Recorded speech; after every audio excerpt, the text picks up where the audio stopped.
বাহ্যিক কষ্টের চাইতে হজের কবুল হওয়া না হওয়া নিয়ে আমরা বেশি ব্যাকুল থাকব, বেশি পেরেশানিতে থাকব, বেশি আমরা ভাবনার মধ্যে থাকব এবং সবসময় ওইটা চিন্তাটা বেশি করব যে আমার আজকের মিনার অবস্থানটা আল্লাহ কবুল করছেন কিনা।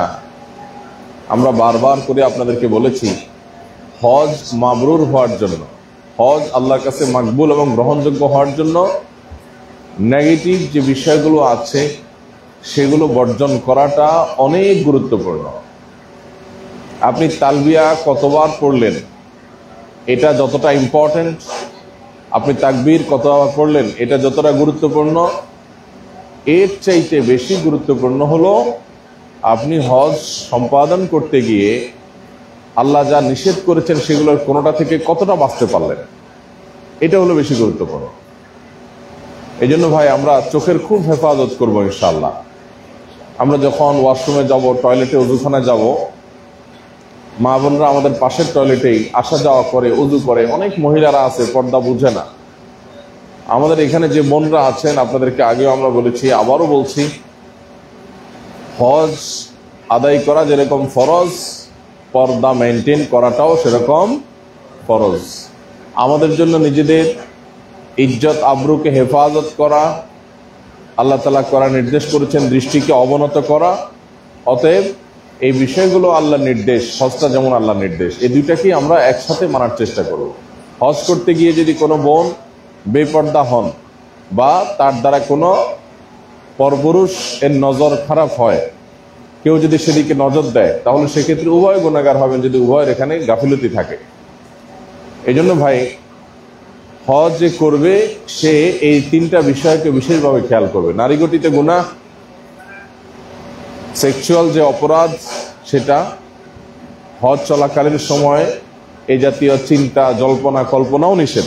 এমনকি বৈধ যে জল্পনা কল্পনা, অন্য সময়ে বৈধ যেটা, সেটাও এই সময় করা নিষেধ। তাহলে সেক্ষেত্রে আমরা যেগুলো অবৈধ, যেগুলো অননুমোদিত, আরেকজনের স্ত্রী, আরেকজনের মা বোন, তাদের দিকে তাকানো কত ভয়াবহ হতে পারে। এই জন্য আমরা আবারও বলছি, যাদের সাথে মা বোন স্ত্রী আছেন তারা মহিলাদের সাথে যোগাযোগ করলে মোবাইলে করবেন, সরাসরি কথার দরকার হলে ফোন করে বের করে আনবেন, কিন্তু মহিলাদের তাঁবুতে গিয়ে উকিঝুঁকি মারবেন না বা তাঁবুর দরজা খুলে ডাকার চেষ্টা করবেন না। এবং অজুখানাতেও এটা মেনটেন করবেন। আরাফার ময়দানে বিশেষ করে এত গোছানো সিস্টেম নাই, সেখানে একটা তাঁবুতে অনেক মানুষ, দেখা যায় যে সেখানে এলোমেলো আর একটু বেশি হয়। অনেক মহিলারা আছে পর্দা মেনটেন করতে পারেন না। আমাদের তখন একটা অ্যাসিড টেস্ট হয়ে যায় যে আমরা কতটা নিজেকে সংযত করতে পারি। ঠিক একইভাবে আমাদের সহযাত্রী হাজিদের অনেকের উলট পালটে আমাদের মাথা মুন্ডু গরম হয়, মেজাজ গরম হয়। সবচেয়ে বেশি মেজাজ গরম হয় টয়লেটে গেলে। টয়লেটের দরজা যখন দাঁড়াবেন, এদিকে জামাতের সময় হয়ে গেছে, একজনকে দেখতেছেন মাশাআল্লাহ উনি গামছা কাঁধে নিয়ে ঢুকছে। গামছা কাঁধে নিয়ে ঢুকছে মানে হলো আলামত খারাপ। আলামত কি? গোসল। এখন আপনি ঢুকার সময় একটা খোঁচা মারা কথা বলেন, ভাই এটা কি গোসলের টাইম, নামাজের সময় হয়েছে? এরপরে বেচারা 2 মিনিটে বেশি 4 মিনিট লাগাইছে। এবার তো বাইরে থেকে দরজা পিটায় আপনি ভেঙে ফেলতেছেন বারবার। হ্যাঁ, উনিও বাইর হয়ে আপনার এক চোট নিয়ে নিছে, এই ভাই এত পিটাপিটি করেন কেন, ধৈর্য সহ্য নাই? তো এই জিনিসগুলো খুবই জটিল। এখানে নিজেকে কন্ট্রোল করাটা গুরুত্বপূর্ণ ভাই। সবাই একরকম না, অনেকেরই টয়লেটে অনেকের বেশি সময় লাগে, এটা অসুস্থতা। অনেকের হয়তো অ্যানাল ফিশার আছে, অনেকের হয়তো অন্য কোনো রোগ আছে, যেটা কারণে স্মুথলি পায়খানা হয় না, তাদের কষ্ট হয়, সময় লাগে। আপনার চিন্তা করতে হবে, আপনার মতো সবাই না, অনেকে বয়স্ক আছেন, তাদের অসুবিধা হয়। এই জন্য অন্য ভাইদের যে নেগেটিভ বিষয়গুলো আছে সেগুলোকে পজিটিভ চিন্তা করব। আর আমার যেগুলো পজিটিভ চিন্তা আছে সেগুলো নিয়ে আমি গর্ব করব না, আমি আল্লাহর কাছে বিনয়ী থাকবো। আল্লাহ আমাদেরকে তৌফিক দান করুন। বারবার করে এই কথাটা আমরা এই জন্য বলছি ভাইরা, অনেক হাজিদের হজ বরবাদ হয়ে যায় শুধু এই কারণে। আমরা আশেপাশে অনেক তাঁবুতে দেখবো অনেক হাজিরা উল্টাপাল্টা করছে, বাহিরে উল্টাপাল্টা করছে। তখন যদি আমরা মন্তব্য করি, আরে কি হজ করতে আসে, দেখো কিচ্ছু শিখে আসেনি, না ভাই, উনি উল্টাপাল্টা করতেছে, এরপরও আল্লাহ তারটা যদি কবুল করে নেন, আমার কিছু বলার আছে? তো আমি এত সব ফিটফাট করতেছি, সব সহি সালামতে করতেছি, আমরা আল্লাহ না করুক, এরপরে যদি আল্লাহ কবুল না করেন, তাহলে আমাদের কিচ্ছু করার নেই। এই জন্য ভাই দিলটা সবসময় থাকবে নরম, মাটির মতো নরম। খাবারের সময় মেহমানদারিতে আমাদের খেদমতে কিছু ভাই থাকবেন বলছেন। এত মানুষের খাবার, একটা একটা করে আইটেম, 3-4টে আইটেম 4বার করে একজনের কাছে যাওয়া, অলমোস্ট প্রায় 800-900 বার যাওয়া, এটা আসলে 2-3 জন মানুষ দ্বারা সম্ভব হয় না। এই জন্য আমরা স্বপ্রণোদিত হয়ে স্বেচ্ছা সেবা দেওয়া, এটা আমাদের জন্য নানা কারণে গুরুত্বপূর্ণ। এটা তো সুযোগ, যে আমি সুযোগ পাইছি। এই জন্য প্রত্যেক খোপের মধ্যে, এখানে একটা খোপ, ওখানে একটা খোপ, ওইদিকে আরেকটা খোপ, প্রত্যেক খোপের মধ্যে যারা আছেন, সেখান থেকে যারা বয়সে একটু তরুণ, ইয়াং, তারা উঠে যাবেন যে আমি সবাইকে ডিস্ট্রিবিউশন করব, পানিগুলো দিয়ে দিব, জুসগুলো দিয়ে দিব, ফ্রুটসটা দিয়ে দিব, এরপরে আমি খেতে বলবো। এরপরে খাওয়ার পরে উঠে আপনার পলিথিনে করে ওয়েস্টগুলো আমি নিয়ে নিব। তো এর আগে তো অনেকে হাত তুলছেন স্বেচ্ছাসেবকের জন্য, কিন্তু আমি খাবারের সময় খেয়াল করলাম কই তাদের কোনো আলামত নাই। তো আমরা এটা একটু খেয়াল রাখবো ইনশাআল্লাহ। এখানে যে ভাইরা কাজ করেন, তারা তো চেষ্টা করেন খাবারগুলো অনেক দূর থেকে এতগুলো মানুষের 4-5টা আইটেম আনা, এরপরে একটা একটা করে ডিস্ট্রিবিউশন করা। একজনের কাছে 4বার করে যাওয়া লাগে 4টে জিনিস দেওয়ার জন্য, এটা কঠিন কাজ। এরপর আবার ওয়েস্ট নেওয়ার জন্য যাওয়া লাগে।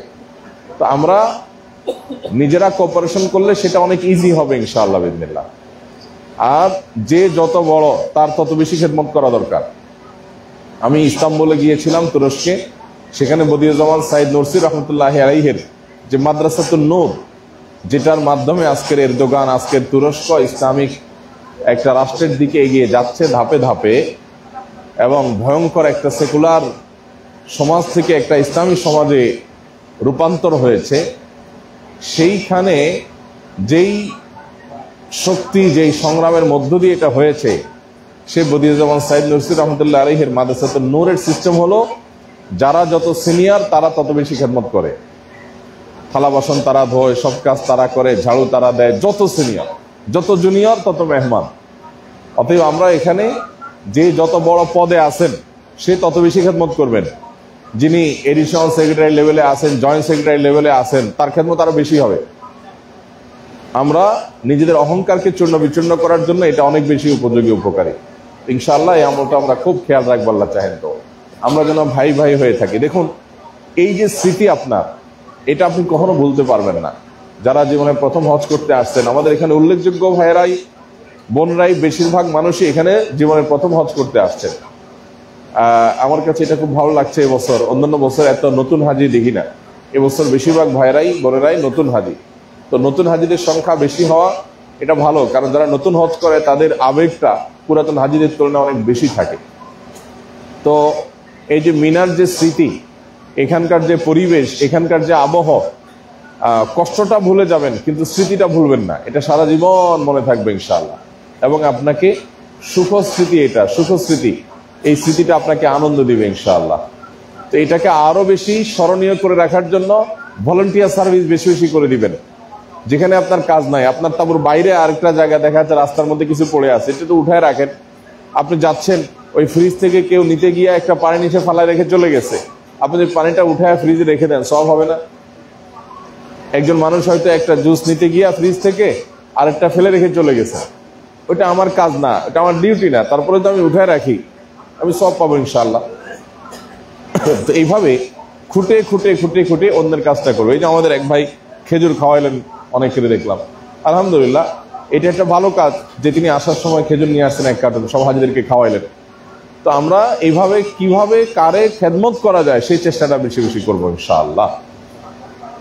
আর আল্লাহ যদি তৌফিক দান করেন, আজকে রাতে যদি আমরা আরাফায় যাই ইনশাআল্লাহ, আমাদের আরাফাতে হয়তো গতকালকে যেরকম সারা রাত আমাদের জেগে থাকতে হয়েছে, হয়তো বা আজকে রাতেও আমাদেরকে রাতের একটা বড় অংশ জেগে থাকতে হবে।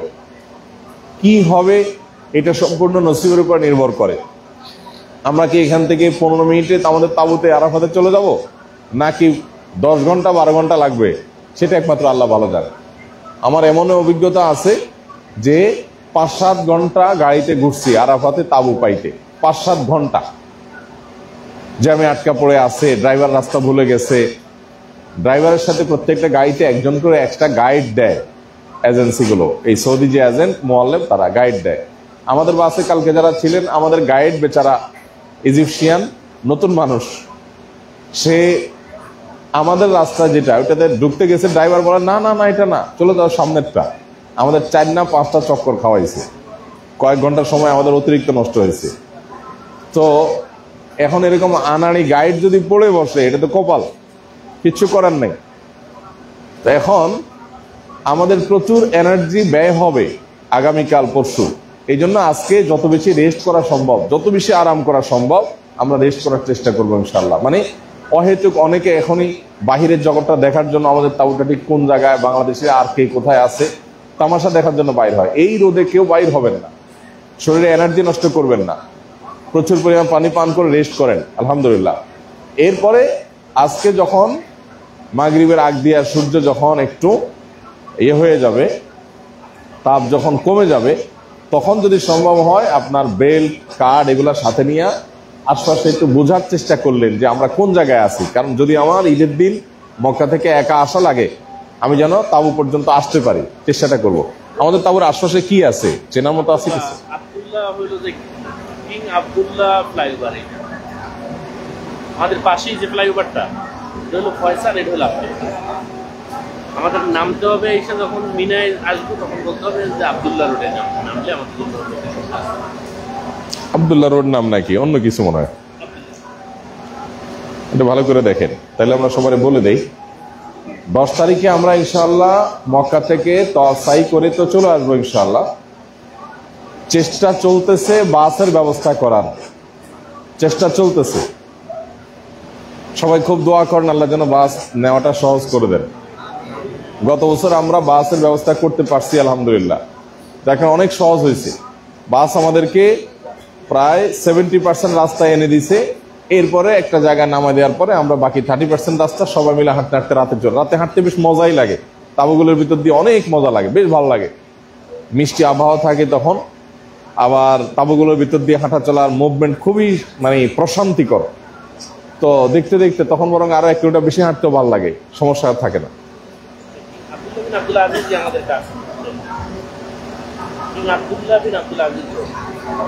সেটা কোন সাইডে আমাদের?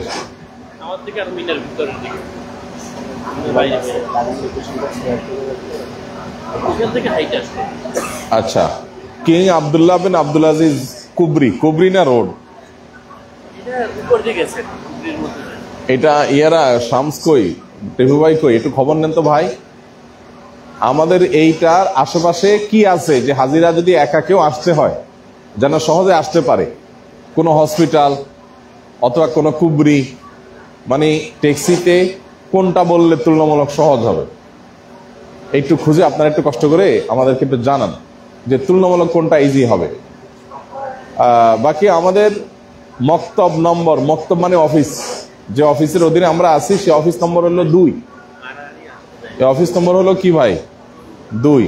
আর কোনো কিছু আছে বলার মতো ইয়া ভাই, টিফু ভাই? হ্যাঁ, ও রোড 510, রোড যেটা 510। আর আমাদের মক্তব নম্বর হলো 2।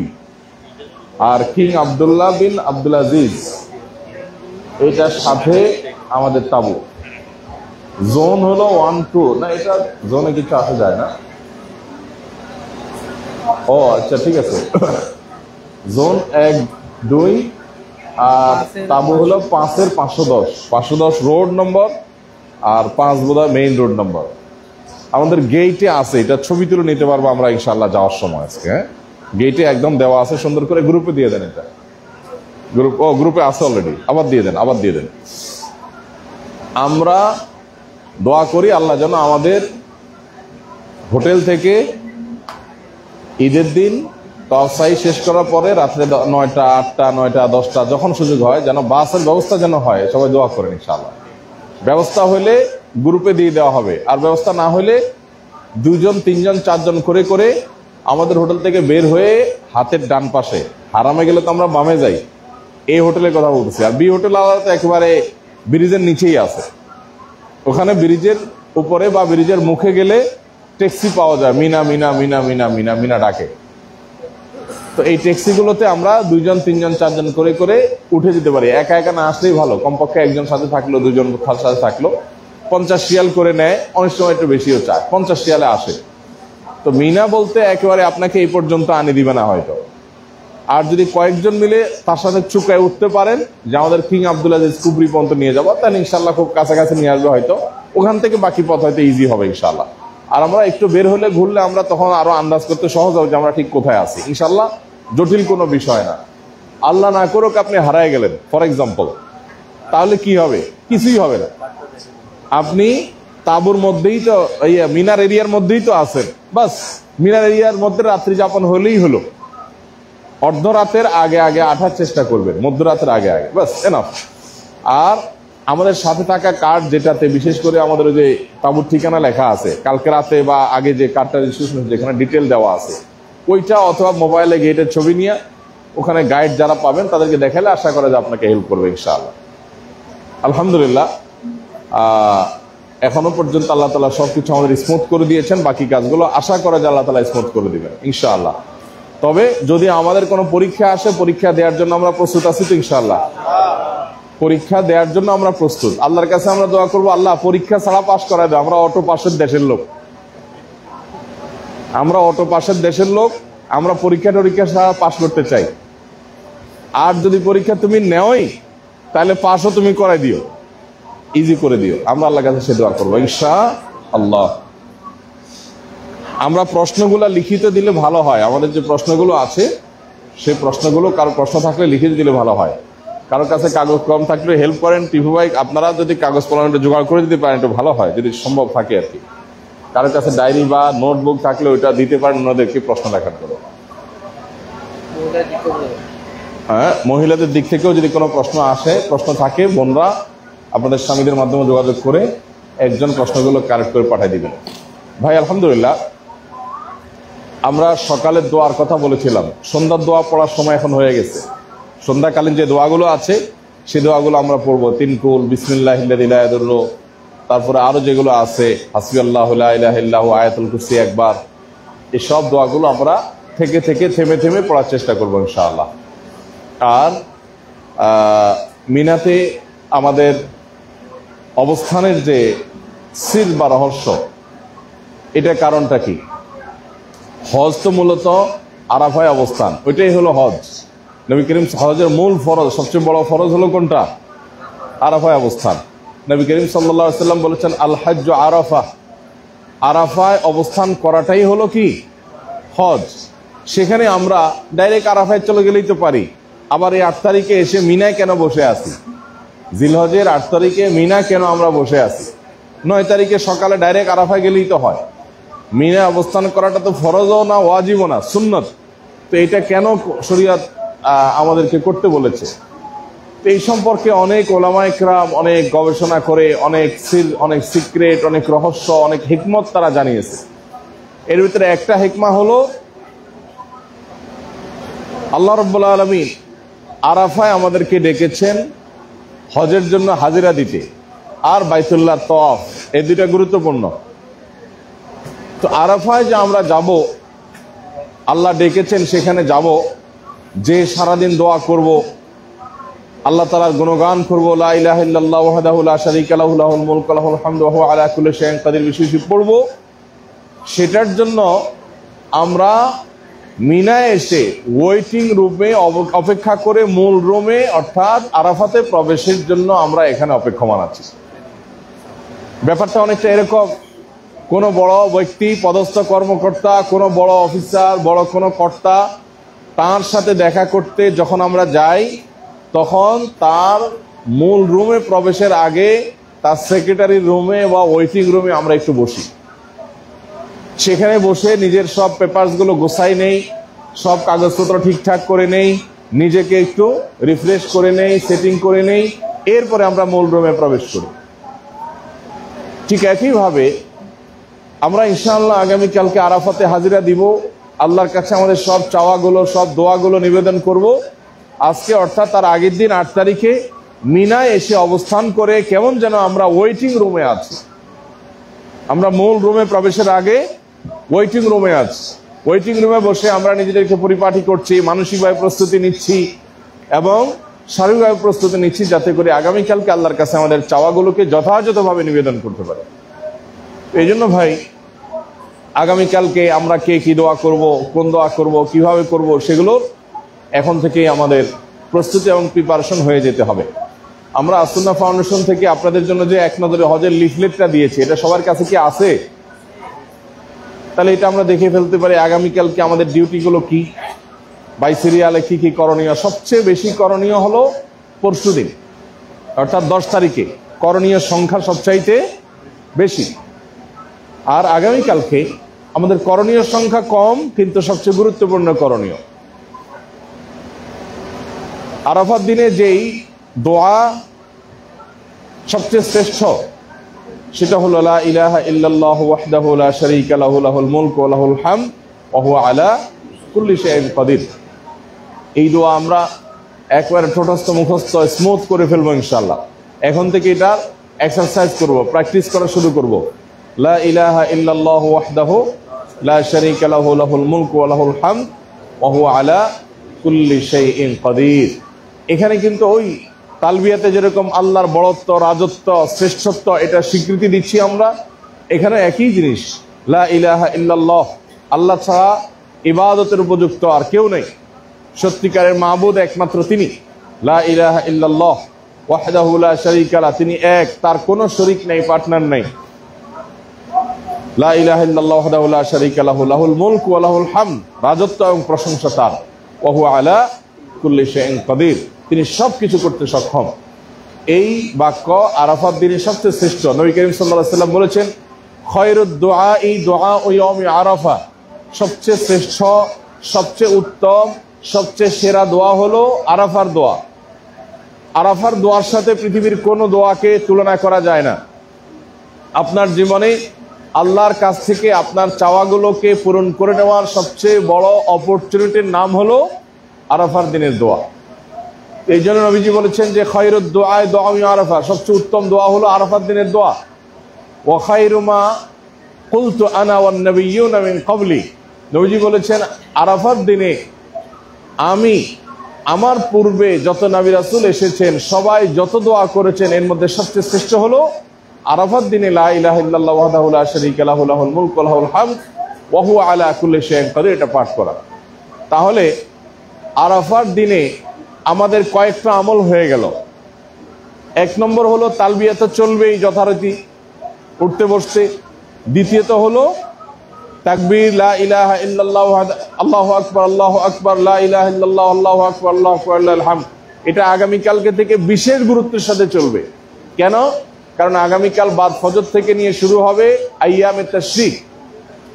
আইয়ামে তাশরিকে এই তাকবীরটা শুধু সাধারণভাবে পড়লেই হবে না, প্রত্যেক নামাজের পরে আবার পড়তে হবে আলাদা করে। জেনারেলি তো পড়বই নর্মাল টাইমে, নামাজের পরে সালাম ফেরানোর পরে, ফরজ নামাজের পরে একবার তাকবীরে তাশরিক পাঠ করতে হয়। এইটা আগামীকাল থেকে একেবারে আইয়ামে তাশরিক 12 তারিখে আসর পর্যন্ত এটা কন্টিনিউ চলতে থাকবে।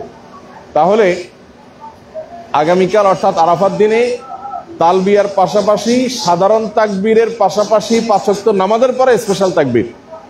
আর 4 নম্বর হলো এই যে দোয়া, লা ইলাহা ইল্লাল্লাহু ওয়াহদাহু লা শারীকা লাহু লাহুল মুলকু ওয়া লাহুল হামদু ওয়া হুয়া আলা কুল্লি শাইইন কাদির। এই বাক্যটার মধ্যে দোয়ার অর্থ সরাসরি নাই, কিন্তু ফুকাহা ইকরাম, মুহাদ্দিসিন ইকরাম এটাকে দোয়া বলেছেন, যে আল্লাহর রাজত্ব, আল্লাহর বড়ত্ব এবং শ্রেষ্ঠত্ব এটা বর্ণনা করার মধ্য দিয়ে মূলত আল্লাহর কাছে দোয়া করা হয়। এই জন্য 4টা ডিউটি হয়ে গেল কালকে, তালবিয়া, সাধারণ তাকবীর, নামাজের পরে তাকবীর, আর লা ইলাহা ইল্লাল্লাহু ওয়াহদাহু লা শারীকা লাহু লাহুল মুলকু ওয়া লাহুল হামদু ওয়া হুয়া আলা কুল্লি শাইইন কাদির। এটা এইগুলোর পাশাপাশি আবার দোয়া। তাহলে আগামীকালকে আসলে আমাদের কোনো ফাঁকা টাইম নেই বলতে গেলে, আড্ডা মারার মতো কোনো সময় একেবারেই নেই। বিধায় আমরা এখন থেকে দোয়া কি কি নিবেদন করবো সেগুলো দেখতে পারি। আমাদের গ্রুপে হাজী সাহেবদেরকে হোয়াটসঅ্যাপ গ্রুপে অলরেডি দোয়ার যে শীটটা এটা দিয়ে দেওয়া হয়েছে, সংক্ষিপ্ত দোয়ার। এগুলো আমরা দেখে নিতে পারি, যার যেটা খুশি সেটা চয়েস করে নিতে পারে। এগুলো পড়তে হবে এরকম কোনো হাদিসের নির্দেশ নাই। এটা হলো কোরআন হাদিস বর্ণিত দোয়াগুলোর মধ্যে তুলনামূলকভাবে অর্থবহ, ব্যাপক অর্থবহ দোয়াগুলো আছে, সেগুলো দিয়ে দেওয়া আছে যাতে করে আমরা পড়তে পারি। আর এর বাইরে আমরা নিজেরা আল্লাহ সুবহানাহু ওয়া তাআলার কাছে বেশি বেশি করে দোয়া নিবেদন করব এবং অন্যান্য যে দোয়ার বই আছে হিসনুল মুসলিম বা অন্যান্য বই সেগুলো থেকে আমরা ইনশাআল্লাহ বেশি বেশি দোয়া করব এবং সেগুলো এখন থেকে প্রিপারেশন নেব ইনশাআল্লাহ বিসমিল্লাহ। আর আগামীকালকে দিনটা যদি আল্লাহ তাআলা আমাদের সুস্থ সবলভাবে থাকার তৌফিক দান করে তাহলে ইনশাআল্লাহ পরশুর কাজগুলো তুলনামূলকভাবে ইজি হয়ে যাবে ইনশাআল্লাহ বিসমিল্লাহ। আমাদের মধ্যে যারা দুর্বল আছেন তাদেরকে আমরা একটু কেয়ার করার চেষ্টা করব। ভালো হয় মুরব্বী যারা আছেন তাদেরকে আমরা যদি সাথে নিয়ে নিই, যে একজন বৃদ্ধ, একজন বয়স্ক মানুষ, একজন অসুস্থ মানুষ, তাকে আমরা সাথে নিলাম, তার একটু খেদমত দিলাম, আলহামদুলিল্লাহ। তো সেই জিনিসটা আমরা ইনশাআল্লাহ আপ্রাণ চেষ্টা করব এবং অব্যাহতভাবে সেটা করার দিকে খেয়াল রাখবো। তাঁবুর দরজাগুলো বন্ধ রাখলে ভালো হয়। এই যে দরজাটা খোলা আছে, এগুলো থাকলে অ্যাসিড কাজ কম করবে এবং আপনার গরম বেশি লাগবে। রোদের তাপ ওদিক থেকে আসছে, তো একটু বন্ধ করে রাখলে তুলনামূলকভাবে আমরা ইনশাআল্লাহ একটু আরামে থাকতে পারবো। বাহিরে দুধ চা রাখা আছে, আমরা বিকেলবেলা কারো চাইলে চা পান করতে পারি, আলহামদুলিল্লাহ। প্রশ্নগুলো অনেকগুলো প্রশ্ন চলে আসছে, আমরা কিছু কিছু প্রশ্ন উত্তর দিয়ে দিই ইনশাআল্লাহ। একজন প্রশ্ন করেছেন, আরাফার ময়দানে সিজদায় দোয়া উত্তম নাকি দুই হাত তুলে দোয়া উত্তম?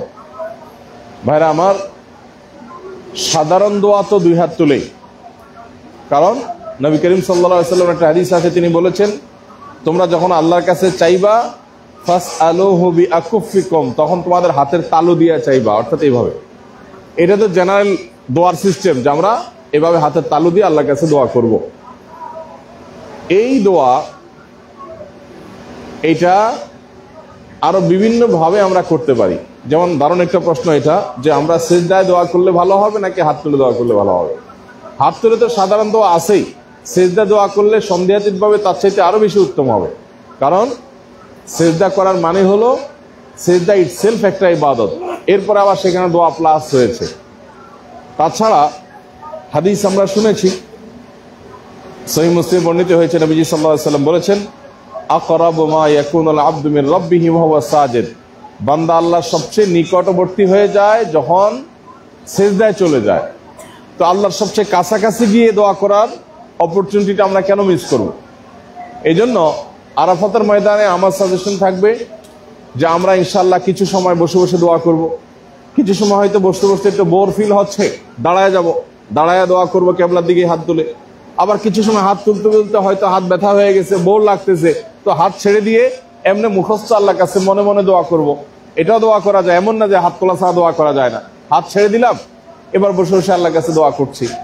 আবার কখনো বসতেই আর ইচ্ছা করছে না, অনেক লম্বা সময় ধরে বসে আছি, তাহলে হয়তো আমি চিত হয়ে একটু শুয়ে গেলাম, হেলান দিলাম এবং মনে মনে আল্লাহর কাছে চাওয়াগুলো পেশ করলাম। আবার যখন এনার্জি থাকে সেরকম আমরা কেবলার দিকে একটা সিজদা, সিঙ্গেল সিজদা, আল্লাহু আকবার সিজদা আমরা লুটিয়ে পড়লাম। সিজদা লুটিয়ে পড়ে সিজদার তাসবির পাশাপাশি লম্বা দোয়া যতটুকু তৌফিক হয় 2, 5, 10, 15, 20 মিনিট আমরা সিজদা দোয়া করলাম। আবার অনেক সময় দোয়া করতে করতে বোর ফিল হচ্ছে, কষ্ট হচ্ছে, উঠে বসে গেলাম, বসে আবার দোয়া করলাম, আবার দাঁড়ায় করলাম। খালি জায়গায় অর্থাৎ উন্মুক্ত আকাশের নিচে দোয়া করার কথা বলা হয়। অতএব আমরা দুপুরবেলা বা আপনার এরকম যখন রোদ অনেক প্রখর থাকবে, সে প্রখর রোদে তো আর বাহিরে দোয়া করা সম্ভবপর হবে না। সেখানে অবশ্য গাছ আছে, বেশ কিছু নিম গাছ আছে, নিম গাছের নিচে ছায়াটায় আছে। তো রোদ খুব প্রখর হলে আমরা ভেতরেই দোয়া করলাম। রোদের তাপ যখন কমে যাবে বিকালের দিকে, তখন বাহিরে অনেক কার্পেট রাখা থাকে, অনেকে কার্টন ছিঁড়ে কার্টন বিছায় নেয়, গাছের নিচে একটু ছায়া থাকে, সেখানে আমরা দোয়া করতে পারবো। মোট কথা দোয়া হবে আমাদের ভ্যারাইটি, বিভিন্নভাবে দোয়া হবে। দোয়াতে আপনার কোনো একটা ফরম্যাট নাই যে এটাই শুধু আমাকে ফলো করতে হবে। আমি কখনো হাত তুলে দোয়া করব, কখনো হাত ছেড়ে দোয়া করব, কখনো সিজদা গিয়ে দোয়া করব, কখনো হেলান দিয়ে দোয়া করব, কখনো আমি বসে বসে দোয়া করব, কখনো ভেতরে দোয়া করব, কখনো বাইরে দোয়া করব। এক একজনের মনোযোগ আসার জন্য এক একটা আলাদা আলাদা প্রত্যেকটা মানুষের ব্যক্তিগত পদ্ধতি আছে। অনেকে মানুষের মধ্যে তার মনোযোগ আসে না, তাহলে সে একাকি বাইরে চলে যাওয়ার চেষ্টা করবে, ওইভাবে দোয়া করবে। বাকি দোয়ার জন্য আমাদের এভাবে মেন্টাল প্রিপারেশন থাকবে। দোয়া কবুলের জন্য একটা অন্যতম পূর্ব শর্ত হলো হালাল উপার্জন থাকা। অতএব যাদের উপার্জন হারাম তারা আজকেই তওবায়ে নাসুহা, খাঁটি তওবা করে ফেলেন যে আমি হারাম উপার্জন থেকে বের হয়ে আসলাম। ইতিপূর্বে যেসব হারাম উপার্জন হয়েছে সেগুলো মালিকের কাছে পৌঁছে দেওয়া, যাদেরটা আমি উপার্জন করেছি, অন্যায়ভাবে ভক্ষণ করেছি, ভোগ করেছি, সেটা তাদের কাছে পৌঁছে দিতে হবে আমাকে, এটা আমাকে এনশিওর করতে হবে। এরপরে দোয়া করলে দোয়া কবুল হবে। আর যদি হারাম উপার্জনের রাস্তা সব আপনি ওপেন রাখেন আর এদিকে দোয়া করতে থাকেন, সেই দোয়া কবুল হওয়ার সম্ভাবনা একেবারেই হীন। দোয়ার কবুলের জন্য বা দোয়ার কিছু আদব আছে, এই আদবগুলো ইনশাল্লাহ আগামীকালকে আমরা বলবো, আবারও বলবো ইনশাল্লাহ, আজকে হালকা বলে রাখি। এর ভিতরে একটা আদব হলো দোয়ার জন্য পরিপূর্ণ মনোযোগ সহকারে দোয়া করাটা গুরুত্বপূর্ণ। কারণ হাদিসে আসছে, নবী সাল্লাল্লাহু আলাইহি ওয়াসাল্লাম বলেছেন, ইন্নাল্লাহা লা ইয়াকবালু আন কলবিল্লাহ আই আন কলবিন গাফিল। উদাস মনের দোয়া আল্লাহ কবুল করেন না। উদাস মনের দোয়া মানে আপনি দোয়া করছেন, মন অন্যদিকে আছে, মুখে কিছু একটা বুলি আওড়াচ্ছেন, এই দোয়া আল্লাহ কবুল করবেন না। আপনি কি বলছেন সেদিকে আপনার অ্যাটেনশন থাকবে, মনোযোগ থাকবে। আপনার কাছে কোনো ফকির, কোনো ভিক্ষুক যদি ভিক্ষা চায়, আপনাকে বলে স্যার কিছু দেন, এদিকে সে যদি মোবাইল টিপে, এদিকে সে যদি আরেক দিকে মনোযোগী হয়, আপনি নিজেও তাকে দিতে চাইবেন না। তো সেখানে আল্লাহ রাব্বুল আলামিনের কাছে যখন চাইবেন, তখন আপনার যদি অন্য মনস্ক থাকেন, কিভাবে আল্লাহ দোয়া কবুল করবেন? এজন্য মনোযোগ থাকাটা গুরুত্বপূর্ণ। আরেকটা বিষয় হলো আল্লাহর কাছে হালাল জিনিস চাইতে হবে, হারাম জিনিস না। হারাম জিনিস না। চাকরি করেন সুদী ব্যাংকে, আবার দোয়া করতেছেন, আল্লাহ আমি যেন এই ব্যাংকের প্রমোশন পাই, প্রমোশন পাইয়া আমি যেন সুদের মতো হারাম জিনিসকে আরো বেশি প্রতিষ্ঠা করার তৌফিক লাভ করি, আমি যেন শয়তানকে অনেক খুশি করতে পারি। আল্লাহ, এই দোয়া করলে সে দোয়াটা হবে কি দোয়া? অন্যায় দোয়া। আপনি দোয়া করবেন, আল্লাহ আমার এই হারাম থেকে বের হওয়ার রাস্তা তুমি দেখায় দাও, তুমি আমার উদ্ধার করো, আমার জন্য হালাল একটা রাস্তা বের করে দাও। ভাইরা আমার, আমাদের হিম্মতটা অনেক গুরুত্বপূর্ণ। সৎ সাহস যেটাকে বলে, আমি কোনো হারামের সাথে সংশ্লিষ্ট আছি, হারাম ছেড়ে দিলে কি আমি মরে যাব? শয়তান আমাদেরকে ভয় দেখায় দারিদ্রের। সম্ভবত হাসান বসরি রাহিমাহুল্লাহর একটা উক্তি আছে যে কোরআনে বহুবার আল্লাহ তাআলা রিজিক দাতা, আল্লাহ রিজিকের জিম্মাদার, আল্লাহ সেটা ওয়াদা করেছেন, ওমা মিন দাব্বাতিন ফিল আরদি ইল্লা আলাল্লাহি রিজকুহা। এই পৃথিবীতে কোনো প্রাণী নাই যার রিজিকের দায়িত্ব আল্লাহ নেন নাই। এই কথা আল্লাহ কোরআনে বিভিন্ন ভাবে বারবার বলেছেন, হুয়ার রাজ্জাকু যুল কুওয়াতিল মাতিন ওয়া ফিস সামাই রিজকুকুম ওয়া মা তুআদুন। আসমানে তোমাদের রিজিক আছে, তোমাদের সাথে যা ওয়াদা করা আছে সব সংরক্ষিত আছে। নবী সাল্লাল্লাহু আলাইহি ওয়াসাল্লামের হাদিস আছে, যার জন্য যা রিজিক বরাদ্দ আছে একটি দানা ভোগ করা ছাড়া সে যেতে পারবে না, অপশনই নেই। এতবার যেখানে কোরআনে আল্লাহর ওয়াদা আছে, নবী সাল্লাল্লাহু আলাইহি ওয়াসাল্লামের হাদিসে ওয়াদা আছে যে আল্লাহ তাআলা রিজিকের দায়িত্ব নিয়েছেন, এরপরও শয়তান আমাদেরকে ভয় দেখায় দারিদ্রের। আশ-শাইতানু ইয়াইদুকুমুল ফাকর, আল্লাহ কোরআনে বলেছেন শয়তান তোমাদেরকে দারিদ্রের কথা বলে, যে তোমরা যদি এই চাকরি ছেড়ে দাও, এই হারাম পথ বন্ধ করে দাও, গুড় যদি না খাও, সুদের কারবার যদি না করো, একটু ব্যবসা 2 নম্বরে যদি না করো, তাহলে বাচ্চা কাচ্চা কি খায় থাকবে, সংসার কেমনে টিকবে? শয়তান তোমাদেরকে ভয় দেখায়। আল্লাহ যেখানে বহুবার ওয়াদা করেছেন যে আল্লাহই সব ব্যবস্থা করবেন, সেটার প্রতি তোমাদের বিশ্বাস নাই। শয়তান একবার ভয় দেখে সেটার প্রতি যতটা বিশ্বাস। এ হলো আমাদের অবস্থা। এজন্য ভাই, এই মিনার মাঠ, এই আরাফাত, এই মুজদালিফা যেন আমাদের জীবন পরিবর্তনকারী হয়। এটা যেন আমাদের জীবনে একটা ছাপ রেখে যায়। আমি যেন সারা জীবন স্মরণ করতে পারি, মিনার ময়দান থেকে আমি এই হারাম ছেড়েছি, এই অন্যায় ছেড়েছি, এই অপরাধ ছেড়েছি, এই গুনাহ ছেড়েছি, আল্লাহর দিকে পরিপূর্ণভাবে চলে আসছি। আল্লাহ কোরআনে বলেছেন, উদখুলু ফিস সিলমি কাফা, তোমরা ইসলামে পরিপূর্ণভাবে প্রবেশ করো। শুধু হজ করে চলে গেলাম আর যা আমার অন্যান্য হারাম কাজগুলো আছে সবগুলা সেভাবেই আমি অব্যাহত রাখলাম, ওপেন রাখলাম, তাহলে এইটা সত্যিকারের আল্লাহর দিকে ফিরে আসা নয়। ওয়া আনিবু ইলাল্লাহ, আল্লাহ বলেছেন তোমরা আল্লাহর দিকে ফিরে আসো। আমরা আল্লাহর ডাকে এখানে সাড়া দিয়ে হাজিরা দিতে এসেছি। আমাদের এইটাই গুড টাইম, এটাই সবচেয়ে উত্তম সময় পরিপূর্ণভাবে আল্লাহর দিকে ফিরে আসার, তওবা নাসুহা করার, জীবনের গতিপথকে পরিবর্তন করার, ট্র্যাক চেঞ্জ করার, জাহান্নামমুখী যাত্রাকে পরিবর্তন করে জান্নাতমুখী করার সবচেয়ে গুড টাইম হলো এটা। আমরা সবাই যার যার উইকনেস গুলো জানি, সবাই যার যার দুর্বলতাগুলো জানি, সবাই যার যার গুনাহগুলো জানি। আমরা আল্লাহর সাথে কথা বলে আল্লাহর সাথে প্রতিশ্রুতি করব, প্রতিশ্রুতিবদ্ধ হব যে আল্লাহ, এই মিনার ময়দান থেকে আমার জীবনে একটা ছাপ, একটা ফিঙ্গার আমি রেখে যেতে চাই যে আমি এখান থেকে এই অন্যায়টা ছেড়ে দিয়েছি। চেষ্টা করা যাবে না ইনশাআল্লাহ? আমাদের বোনরা যারা আছেন, আমাদের বোনদেরকে আজকের পৃথিবী নানা রকম চমকের মধ্যে ফেলে দিয়েছে, ধোঁয়াশার মধ্যে ফেলে দিয়েছে, বিভ্রান্তির মধ্যে, ফিতনার মধ্যে ফেলে দিয়েছে। অধিকারের নাম করে তাদের অনেককে দ্বীনের গণ্ডি থেকে বের করে দিয়েছে। অনেক দিনদার বোন আছেন, অনেক নামাজি কালামি মেয়েরা আছেন, পর্দানশীল মেয়েরা আছেন, স্বামীর সাথে প্রচন্ড রকমের তর্ক করেন, স্বামীকে অসম্মান করে কথা বলেন, এবং সমান অধিকারের এই শয়তানি বুলির মধ্যে পড়ে তারা অনেকে আছেন তাদের ঈমান, আমল, আখিরাতকে বরবাদ করেন, সংসার জীবনকে ধ্বংস করেন।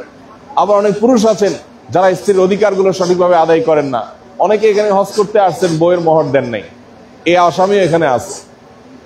তো যারা এই আসামি আছেন তারা এখান থেকে তওবা করবেন যে আমি আর এই ধানাই ভানাই করবো না, আর এই চিটারি বাটপারি করবো না, বইয়ের মোহরটা দিয়ে দিব ইনশাআল্লাহ। চেষ্টা করবো না ইনশাআল্লাহ ভাই? অনেকে আছেন ব্যবসা বাণিজ্য করেন, আপনার কাস্টমারকে ফাঁকি ঝুঁকি দেন, 2 নাম্বারই করেন, আর বলেন ভাই এটা না হলে তো চলে না এই বাজারে।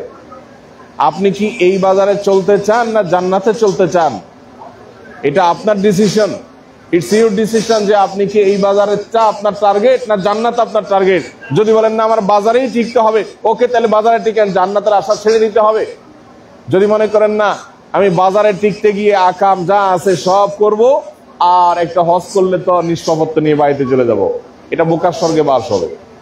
এই জন্য ভাই আগামীকালকে আল্লাহর কাছে নিজের দোয়াগুলোকে যদি কবুল করাইতে হয়, আজকে নিজের আপদমস্তক মানসিকতাকে, চিন্তার জগৎকে আমূল পরিবর্তন করে ফ্রেশ করে আল্লাহর সামনে হাজিরা দিতে হবে। তাহলে আশা করা যায় কালকে দোয়া কবুল হবে ইনশাআল্লাহ।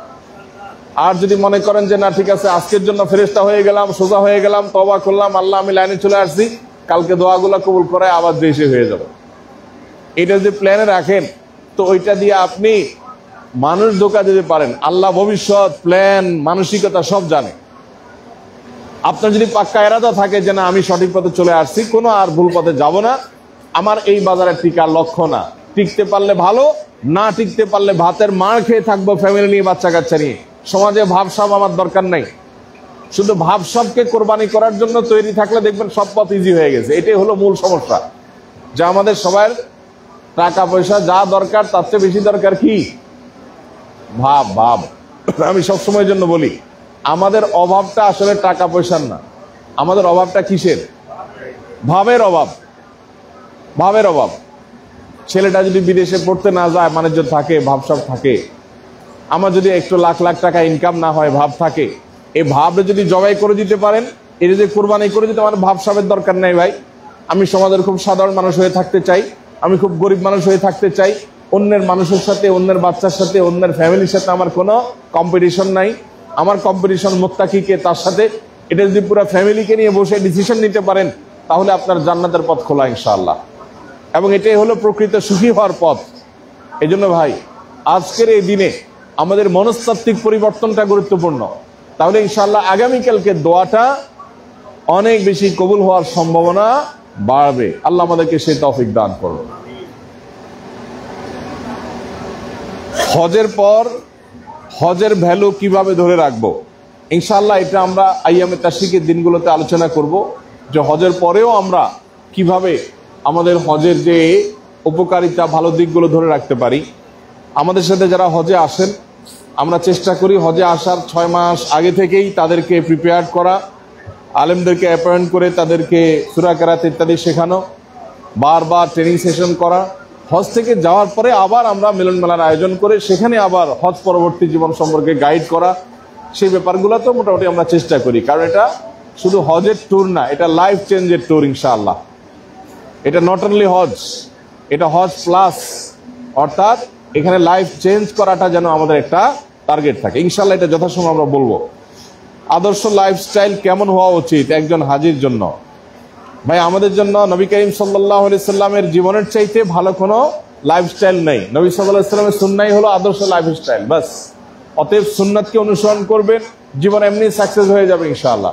আমাদের পদে পদে জীবনে কিভাবে সুন্নাত লঙ্ঘন হয় আমরা ইনশাআল্লাহ সেগুলো আপনাদেরকে বিভিন্ন সময় বলার চেষ্টা করব। আপনাদের প্রশ্নগুলো লিখে লিখে জমা দেন ইনশাআল্লাহ। অন্যান্য প্রোগ্রামে আমরা সব প্রশ্নের উত্তর দিতে পারি না, এখানে আল্লাহ চাহেন তো আমরা আজকে আসি, আইএমএ তাশরিকের দিনগুলোতে আসি, অঢেল সময়, অফুরন্ত সময় আমরা সবাই এক কক্ষে এক জায়গাতে আসি, বেশি বেশি প্রশ্নের উত্তর দেওয়ার সুযোগ তৈরি হবে। সো আপনারা প্রশ্নগুলো লিখে লিখে জমা দিয়ে দিবেন আগে ভাগে ইনশাআল্লাহ। অন্তরের মধ্যে অসচেতন ভাবে বিভিন্ন রকম খারাপ ধারণা আসে, অন্য মুসলিম ভাই সম্পর্কে খারাপ ধারণা, নিজের সম্পর্কে ভালো ধারণা, এইসব কেন আসে?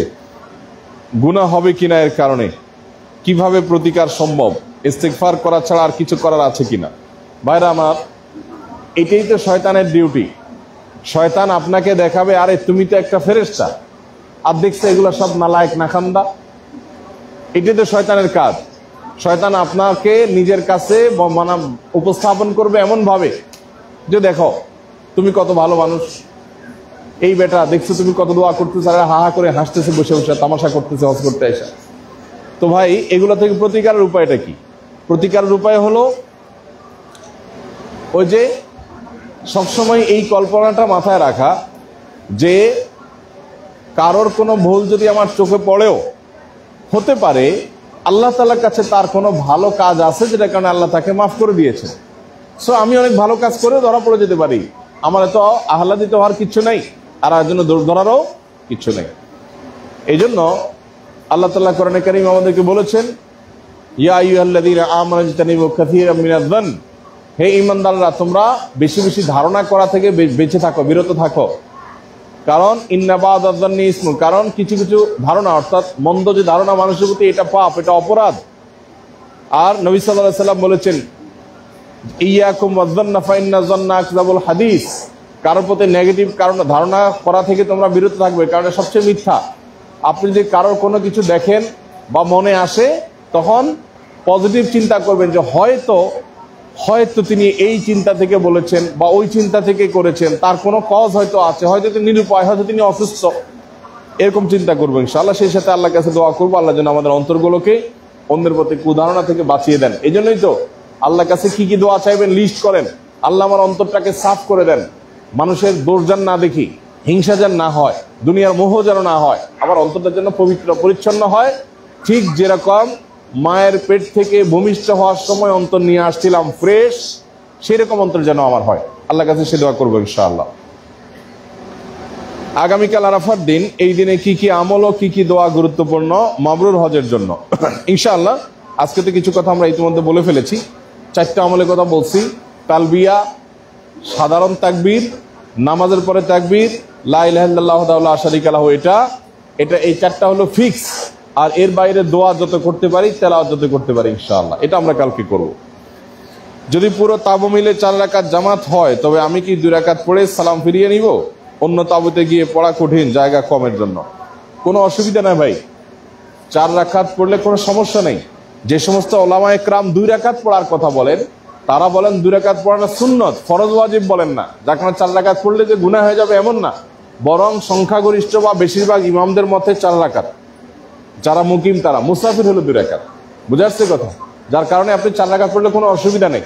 এই জিনিসগুলোকে আমরা যত হার্ড করে ফেলি, বিষয়গুলো এরকম হার্ড না, যথেষ্ট ছাড় আছে এবং যথেষ্ট আপনার এখানে আমাদের জন্য অপরচুনিটি আছে। এই জন্য আপনি 4 রাকাত পড়লে কোনো অসুবিধা নেই, নামাজ হয়ে যাবে।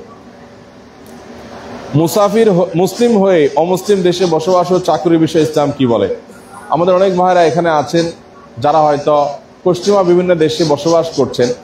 সেই সমস্ত দেশে আমাদের জ্ঞান অর্জনের জন্য, ব্যবসা বাণিজ্যের জন্য, কোনো ট্রেনিং এর জন্য আমরা অবশ্যই যেতে পারবো, এবং তাদের ভালো কিছু থাকলে সেটা আহরণ করার জন্য যেতে কোনো অসুবিধা নেই। স্থায়ীভাবে যে বসবাস সেখানে, সেটা আমরা করব দাওয়াতের নিয়তে, যে আমরা সেখানে দ্বীনকে উপস্থাপন করব, অন্য ধর্মাবলম্বীদেরকে, তারা আমাদের জীবন মানকে উন্নত করার জন্য অনেক ভূমিকা অবদান রেখেছে। অতএব তাদেরকে জান্নাতে অনন্তকাল আমরা আমাদের সাথে দেখেছি।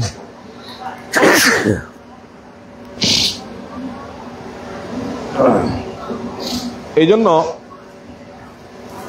আমরা অমুসলিম প্রধান দেশে বসবাস করলে নিয়ত হবে দাওয়াত। নিয়ত যদি হয় হালুয়া, রুটি, মাখন আর পনির, আর দাওয়াতের যদি উসিলা বানান, তাহলে আল্লাহ তো আপনার ইন্টেনশন জানেন, 2 নম্বরে করে তো লাভ হবে না।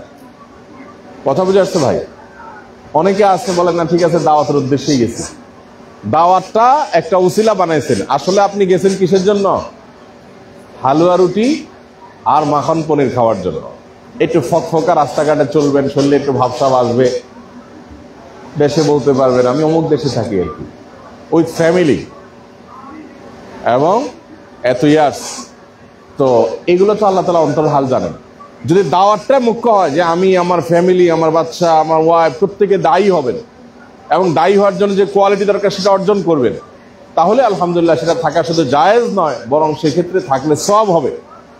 আর যদি সেটা উদ্দেশ্য না হয়, জাগতিক উদ্দেশ্যই শুধু মুখ্য হয়, তাহলে সেক্ষেত্রে কি হবে, একটা পর্যায়ে একটা সময়ে দেখা যাবে যে আপনার জেনারেশন ঈমান হারা হওয়ার মতো আশঙ্কা তৈরি হয়েছে। তবে এটাও আমাদের মাথায় রাখতে হবে, অমুসলিম প্রধান দেশগুলোতে যদি আমরা যাই, বিশেষ করে আমাদের ইয়াংদেরকে যদি দ্বীনি চেতনা এবং তাদের গোড়া যদি মজবুত করে দেয়, ঈমানের গোড়া, এরপরে তারা যদি সেখানে যায়, পড়ালেখা করে, উচ্চ ডিগ্রি নেয়, গবেষক হয়, রিসার্চার হয়, বিভিন্ন সেক্টরে তারা যদি অবদান রাখে, তখন তারা মুসলমানদের পক্ষে পলিসি মেক করতে, নানান অবদান রাখতে সাহায্য করে, ভূমিকা রাখে। যেমন আমরা দেখি আমাদের পার্শ্ববর্তী দেশের মানুষ, পৃথিবীর যেখানে যাবেন সেখানে তাদের পলিসি মেকিং লেভেলে পর্যন্ত তাদের পাওয়ারের জায়গা আছে। অনেক দেশে তারা যুগ যুগ ধরে, শত শত বছর ধরে আছে, তার সুফল তারা এখন পাচ্ছে। অতএব অ্যাজ এ মুসলিম আপনি যদি কোনো দেশে যান, সেখানে আপনার উদ্দেশ্য যদি হয় যে আমি ইসলামকে রিপ্রেজেন্ট করবো, মুসলিমদের স্বার্থ রক্ষা করার জন্য আমি একটা লেভেলে যাব, এই সমস্ত উদ্দেশ্য নিয়ে নিজের ঈমানকে রক্ষা করতে পারবেন সেই কনফিডেন্টের শর্তে যদি আপনি থাকতে চান, সেটা জায়েজ নয়, শুধুমাত্র কোনো কোনো ক্ষেত্রে উত্তম হতে পারে। আর যদি শুধুই একটু ভালো থাকা খাওয়ার জন্য হয়, তাহলে এটা জায়েজ হবে না।